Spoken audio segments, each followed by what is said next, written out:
दोस्तों, आज की कहानी मिर्जापुर के समीप विंध्याचल पर्वतमालाओं पर निवास करने वाले महान तपस्वी संत मौनी बाबा जी के विषय में है, जिनकी चर्चाएं दूर दूर तक विख्यात है। दोस्तों, यदि तात्विक दृष्टि से प्रत्येक साधना का विश्लेषण किया जाए तो ज्ञान होगा कि प्रत्येक साधना एक अद्भुत विज्ञान है और प्रत्येक साधक एक आध्यात्मिक वैज्ञानिक है। यदि मेरे इस कथन की सत्यता और प्रामाणिकता को परखना है तो आपको मौनी बाबा के बारे में जानना चाहिए। विंध्याचल की पर्वतमालाओं तथा मां विंध्यवासिनी के मंदिर के निकट ही मौनी बाबा की गुफा थी।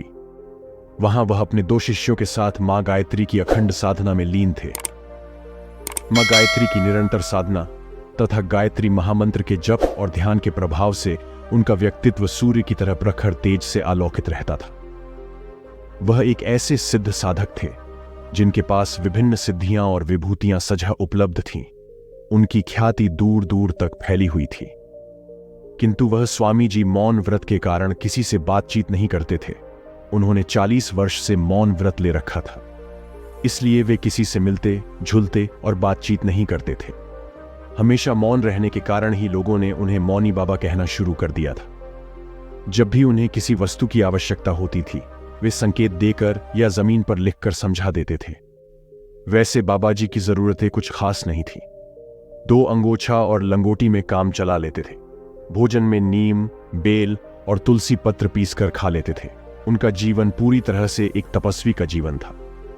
बाबा जी मौन भले ही रहते थे, लेकिन सबकी मनोकामनाएं पूर्ण करते थे।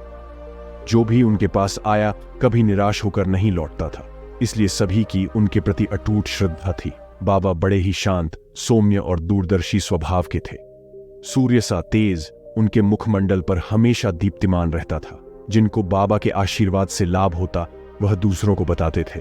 इससे दिन प्रतिदिन उनकी गुफा पर लोगों की भीड़ बढ़ने लगी, जिससे उनकी साधना में विघ्न में पड़ने लगा। लोगों की समस्याओं का कोई अंत नहीं, और फिर यदि कुछ ऐसा मिल जाए कि मस्तक नवाऊं और समाधान पाऊं तो कौन चुकेगा। इसलिए बाबा जी ने नीचे वाली गुफा में अपने 2 शिष्यों को बिठा दिया और स्वयं ऊपर की गुफा में जाकर साधना करने लगे। मौनी बाबा के शिष्य भी कोई साधारण चेले तो थे नहीं। उन्हें भी बाबा जी की कृपा से सिद्धियां प्राप्त थीं, इसलिए अब वही लोगों को आशीर्वाद देकर वहां से विदा कर देते थे।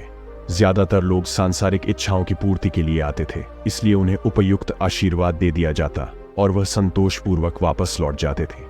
मौनी बाबा जिस राज्य में रहते थे वहां का राजा निसंतान था। राजा स्वभाव से बड़ा ही दयालु, पराक्रमी और धर्मपरायण था। उस राज्य में सभी सुख और प्रेम पूर्वक रहते थे। राजा की तरह महारानी भी बड़ी ही धार्मिक स्वभाव की विदुषी थी। उन्हें दुख था तो केवल इस बात का कि उनके कोई संतान नहीं है। संतान प्राप्ति के लिए राजा और महारानी ने विभिन्न ज्योतिषियों द्वारा बताए गए कई व्रत और उपवास किए, किंतु आखिरकार उन्हें निराश ही होना पड़ा। संतान प्राप्ति की चिंता में राजा और महारानी नित्य निरंतर तिल तिल जल रहे थे। तभी महारानी को किसी दासी ने मौनी बाबा के पास जाने को बोला। मौनी बाबा के चमत्कारों की कहानियां राजा और रानी दोनों ने सुन रखी थी, किंतु वह इतने निराश हो चुके थे कि अब उनमें कहीं आने जाने की इच्छा ही नहीं थी। किंतु महारानी कहां हार मानने वाली थी। रानी ने महाराज से मौनी बाबा के पास जाने की इच्छा व्यक्त की। पहले तो महाराज ने मना किया, किंतु फिर महारानी की बात रखने के लिए राजा ने फैसला किया कि मौनी बाबा को ही राजदरबार में बुला लिया जाए। जब यह बात रानी को पता चली तो उन्होंने महाराज के निर्णय का विरोध करते हुए कहा, महाराज, याचक दाता के पास जाता है, न कि दाता याचक के पास आए। रानी की बात तर्कसंगत थी, अतः राजा मौनी बाबा के पास जाने के लिए सहमत हो गए। राजा ने सेना सजाने के आदेश दिया। तब महारानी फिर बोली, महाराज, हम वहां कोई युद्ध करने या अपना वैभव दिखाने नहीं जा रहे हैं, बल्कि एक याचक की भांति कुछ मांगने जा रहे हैं। अतः हमें एक याचक के वेश में ही वहां जाना चाहिए। राजा रानी की इस बात से भी सहमत हो गया। दूसरे ही दिन दोनों मौनी बाबा के तपस्थान की ओर चल दिए। विंध्याचल में बसे उस तपस्थान का वातावरण बड़ा ही सुरम्य, शांत और मनोरम था। निकट ही झरनों का कल कल और पक्षियों की चहचहाहट मधुर संगीत बिखेर रही थी। वहां दर्शनार्थी बाबा के शिष्यों से आशीर्वाद लेकर जा रहे थे। राजा और रानी दोनों ने बाबा के शिष्यों को प्रणाम किया और वहां बैठ गए। कुछ देर बाद रानी ने बाबा के दर्शनों की अभिलाषा व्यक्त की। अब तक बाबा के इन दोनों शिष्यों के अलावा ऊपर वाली गुफा ने कोई नहीं गया था, लेकिन आज पता नहीं क्यों बाबा के शिष्यों ने इन्हें नहीं रोका।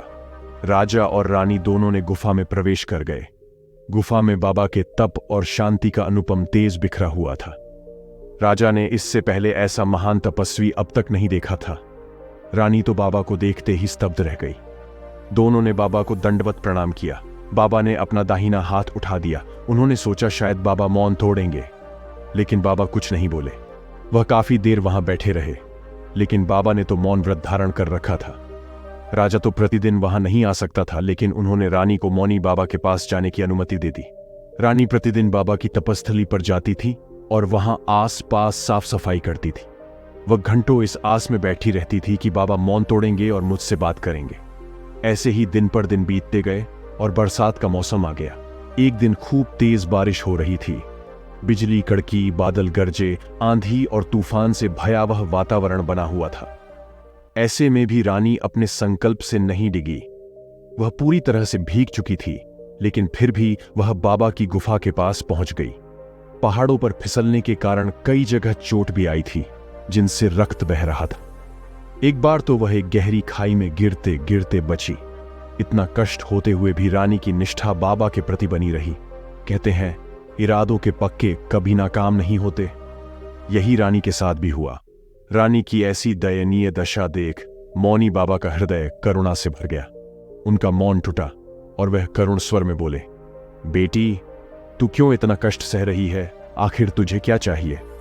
बोल बेटी, क्यों तू इस संकट काल में अपनी जान जोखिम में डालकर मेरी कुटिया तक आई है? बोल, तुझे क्या चाहिए? पहले तो रानी को विश्वास नहीं हुआ कि मौनी बाबा बोल उठे। वह खुशी से बाबा की ओर दौड़ पड़ी और उनके चरणों में प्रणाम करते हुए बोली, बाबा, मैं अभागिनी निसंतान हूं, मुझे संतान चाहिए। आपके दर से कोई निराश नहीं जाता बाबा, मुझे भी पुत्रवती होने का आशीर्वाद दीजिए। बाबा तो करुणा के सागर थे। बोल दिए, जा, तुझे पुत्र होगा। बाबा से वरदान पाकर रानी प्रसन्नतापूर्वक लौट आई। उसके बाद बाबा ने ध्यान में जाकर देखा तो पता चला कि महारानी के भाग्य में कोई संतान है ही नहीं। लेकिन मौनी बाबा तो आशीर्वाद दे चुके थे, उनका आशीर्वाद झूठा कैसे हो सकता है? उसी क्षण उन्होंने निश्चय किया कि मैं स्वयं रानी की कोख में जन्म लूंगा। उन्होंने समाधि लगाई और प्राण त्याग दिए। दूसरे दिन जब महारानी बाबा के तपस्थान पर पहुंची तो बाबा का पार्थिव शरीर पड़ा था और दोनों शिष्य उनके अंतिम संस्कार की तैयारी कर रहे थे। रानी दुखी होकर लौट आई। मौनी बाबा के पुनर्जन्म की कथा, बाबा के आशीर्वाद के अनुसार कुछ दिनों बाद महारानी गर्भवती हो गई। राजमहल में चारों ओर खुशियों का माहौल छा गया और महाराज के नीरस जीवन में फिर से सरसता आ गई। यथा समय एक सुंदर राजकुमार ने जन्म लिया, जो जन्म से ही मौन था। राजकुमार सभी तरह सुलक्षणों से युक्त था, किंतु वह कुछ भी बोलता नहीं था। राजा ने अनेकों वैद्य और ज्योतिषियों को बताया, लेकिन कोई भी राजकुमार से एक शब्द न कहला सके। वैसे राजकुमार के शरीर में ऐसी कोई कमी नहीं थी कि उन्हें गूंगा कहा जा सके। लेकिन फिर भी जब सभी प्रयास निरर्थक हो गए तो राजा ने घोषणा कर दी कि जो कोई भी राजकुमार को बोलवा देगा उसे आधा राज्य दिया जाएगा। मेधावी राजकुमार ने कुछ ही समय में सारी विद्याएं सीख ली और सभी कलाएं सीख लीं। एक दिन राजकुमार मंत्री के पुत्र के साथ आखेट खेलने के लिए जंगल में गया। हालांकि राजकुमार को हिंसा बिल्कुल भी पसंद नहीं, लेकिन फिर भी वह मंत्री के पुत्र के साथ गया। उस दिन सिपाही दिन भर भटकते रहे, लेकिन कोई शिकार नहीं मिला और शाम गई तो वापस लौटने लगे। तभी रास्ते में एक झाड़ी में से एक हिरण बोल पड़ा। सिपाही टूट पड़े और उसे मार दिया। हिरण की दयनीय दशा देख राजकुमार का हृदय करुणा से भर गया और वह बोल उठे, तू क्यों बोला? आज तू नहीं बोलता तो बच जाता। देख, मैं बोला तो दोबारा जन्म लेना पड़ा, और तू बोला तो तुझे मृत्यु के मुंह में जाना पड़ा। हाय रे भाग्य! बिना सोचे विचारे बोलना भी कितना दुखमय हो सकता है। जब राजकुमार खुद से यह बात कर रहा था, तभी मंत्री का लडेडियचका उसके पास ही खड़ा था। वह राजकुमार के बोलने से अचंभित था। उसने तुरंत राजमहल जाकर राजकुमार के बोलने वाली घटना महाराज को कह सुनाई। पहले तो राजा को विश्वास नहीं हुआ, फिर उसने पूछा, क्या सच में राजकुमार बोलता है? राजा से झूठ बोलने की सजा तुम जानते हो ना? मंत्री का लड़का बोला, आप खुद ही राजकुमार से पूछकर देख लीजिए महाराज, प्रत्यक्ष को प्रमाण की क्या आवश्यकता। भरी सभा में राजकुमार को बुलाया गया। सभी को उत्साहित थे कि आज राजकुमार बोलेगा, लेकिन नहीं बोला तो मंत्री के पुत्र को फांसी की सजा होगी। राजकुमार आया और उसे बोलने के लिए कहा गया, लेकिन राजकुमार गूंगे की तरह ही खड़ा रहा। तब राजा को गुस्सा आया और उसने मंत्री के पुत्र को फांसी की सजा देने का आदेश दे दिया। राजा ने सोचा, ये आधे राज्य के लोभ में आकर मुझे झूठ बोला है। जल्लाद आया और मंत्री पुत्र को फांसी होने ही वाली थी कि राजकुमार चिल्ला पड़ा, छोड़ दो उसे। राजकुमार के ये शब्द सुनकर सभी के चेहरे खिल उठे। इसके बाद राजकुमार ने अपने पूर्व जन्म की बात बताई। राजकुमार बोला, राजन, मैं विंध्याचल के पर्वतों में रहने वाला वही मौनी बाबा हूं जिसके पास आप और महारानी पुत्र प्राप्ति की कामना लेकर आए थे। रानी की श्रद्धा और निष्ठा देखकर मेरा हृदय करुणा से भर गया और मैंने उसको पुत्रवती होने का आशीर्वाद दे दिया।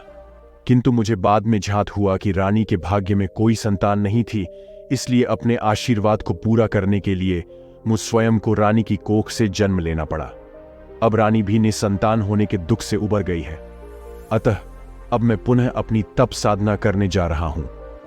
इतना कहकर राजकुमार वापस अपनी तपस्थली की ओर चल दिए। साधना की महिमा यदि समझना हो तो मौनी बाबा को समझ लो, जिन्होंने गायत्री साधना के लिए अपना सारा राज्य छोड़ दिया, जिन्होंने एक स्त्री की अभिलाषा पूर्ण करने के लिए स्वयं को एक जन्म तक न्योछावर कर दिया। धन्य है वह संत और वह लोग जिन्हें ऐसे संत के दर्शन का सौभाग्य प्राप्त हुआ। मौनी बाबा को शत शत नमन। दोस्तों, ऐसे ही आध्यात्मिक, नैतिक व शिक्षाप्रद कहानियों के लिए कृपया हमारे चैनल को सब्सक्राइब जरूर करें। आपका दिन शुभ हो। धन्यवाद। जय हिंद।